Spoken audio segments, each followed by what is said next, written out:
Good morning. आज हम लोग पाठ 1 वास्तविक संख्याओं पर चर्चा करेंगे। प्रश्नावली 1.1 प्रारंभ करने से पहले इस पाठ में आने वाले जो भी संख्याएं हैं उस पर हम चर्चा करते हैं। पहले हम चर्चा करते हैं वास्तविक संख्याएं। आप अगर कॉपी लेकर बैठे हों तो आप अपनी कॉपी में लिख सकते हैं। वास्तविक संख्याएं परिमेय तथा अपरिमेय संख्याओं को सम्मिलित रूप से वास्तविक संख्याएं कहते हैं। जैसे 0, 1, 2, 3, -1, -2, -3, 1/2, -2/3, -2, -3, -4 इत्यादि। अब इस परिभाषा में दो शब्द आए हैं। पहला परिमेय संख्या तथा दूसरा अपरिमेय संख्या। अब हम इनको देखते हैं। परिमेय संख्या जो संख्याएं P/Q के रूप में हो या लिखी जा सकती है, जहां P और Q पूर्णांक संख्याएं हो तथा Q का मान कभी भी शून्य न हो, तो वैसी सभी संख्याओं को परिमेय संख्याएं कहते हैं। जैसे 0, 1, 2, 1/2, 2/1, 3/2, -5/2, √4, √9 इत्यादि। अब अपरिमेय संख्या देखें। वैसी संख्याएं जो P/Q के रूप में नहीं हो या नहीं लिखी जा सकती हो, उसे अपरिमेय संख्याएं कहते हैं। जैसे √2, √3, √5, √1/2, √3/5 इत्यादि। अब परिमेय संख्या में एक संख्या आया है पूर्णांक संख्या। अब पूर्णांक संख्या क्या है? पूर्णांक संख्या के बारे में धनात्मक प्राकृत संख्याएं, ऋणात्मक प्राकृत संख्याएं तथा शून्य को सम्मिलित रूप से पूर्णांक कहते हैं। जैसे 1, 2, 3 ऐसे कॉमा देकर के अनंत तक, -1, -2, -3 ऐसे कॉमा देकर अनंत तक, तथा शून्य, ये सब पूर्णांक संख्याएं हैं। अब इसमें एक अलग संख्या आया, प्रकृत संख्या। तो गिनती की संख्याओं को प्रकृत संख्या कहा जाता है। जैसे 1, 2, 3, 4, 5 इत्यादि।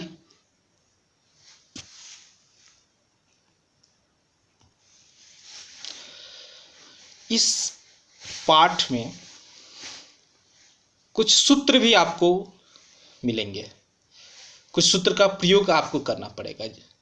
जैसे एक सूत्र है a+b का होल स्क्वायर। ये सूत्र का प्रयोग करने को मिलेगा। तो a+b का whole square equal to a² + 2ab + b²। एक और सूत्र, एक और सूत्र एक मिलेगा, का उपयोग करना पड़ेगा। a+b⁻⁻q, इसका सूत्र होता है a+b⁻³ equal to aq plus b q plus 3a² plus 3ab²। और भी मिलेगा, अगला सूत्र का प्रयोग हमें करने को मिलेगा कि a और b अगर दो संख्याएं दी हुई हों तो उनकी महत्तम समापवर्तक और लघुत्तम समापवर्तक में संबंध क्या होता है। तो दोनों संख्याओं का गुणनफल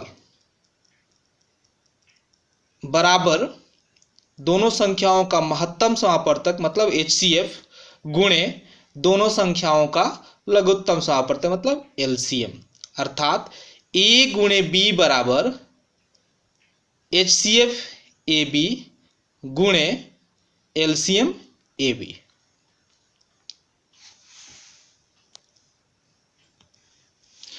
अब एक संख्या इसमें चर्चा करना है, एक संख्या के बारे में पढ़ना है, अभाज्य संख्या। तो एक से बड़ी प्रकृत संख्याएं,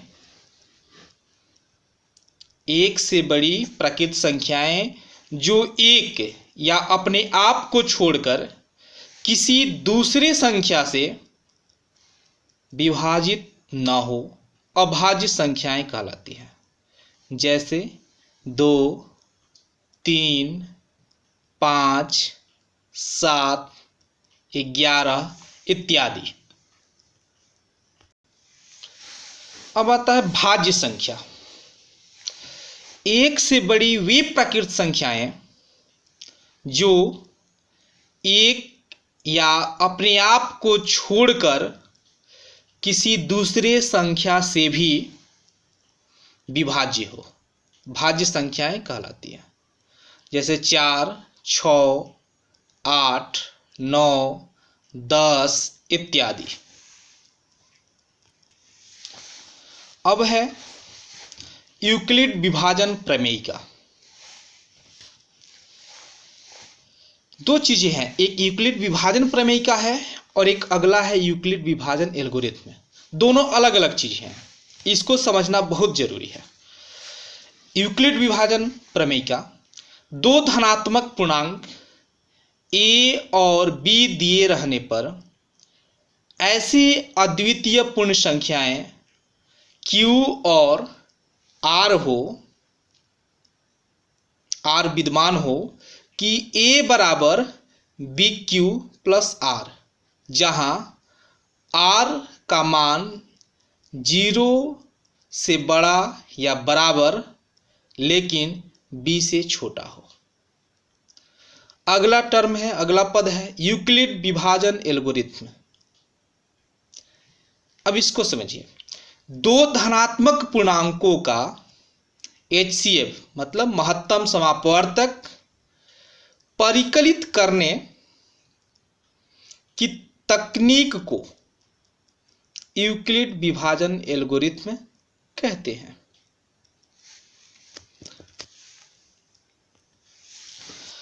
अगला टर्म है, अगला पद है अंकगणित की आधारभूत प्रमेय। प्रत्येक धनात्मक संख्या को, यह प्रमेय जो हम बोल रहे हैं, प्रत्येक भाज्य संख्या को अभाज्य संख्याओं के एक गुणनफल के रूप में व्यक्त मतलब गुणनखंडित किया जा सकता है तथा यह गुणनखंडन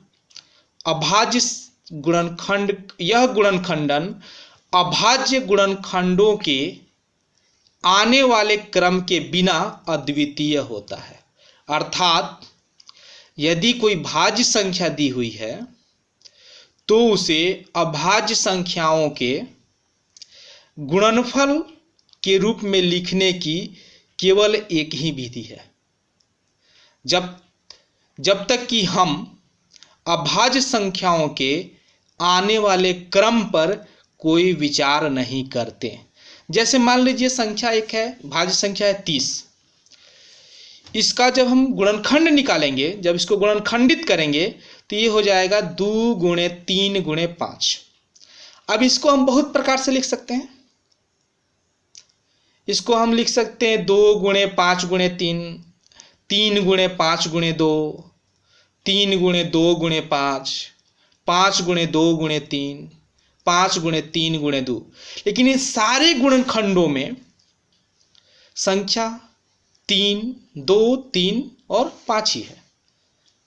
सब में 2, 3 और 5 ही है, केवल इनका क्रम बदला है। तो वही कहता है कि क्रम पर कोई विचार हम नहीं करेंगे, तो उसकी लिखने की विधि एक ही है, यही है अद्वितीय। अब हम लोग जो है अगले वीडियो में अभ्यास प्रश्नावली 1.1 पर जो है 1 को जो है हल करेंगे। धन्यवाद।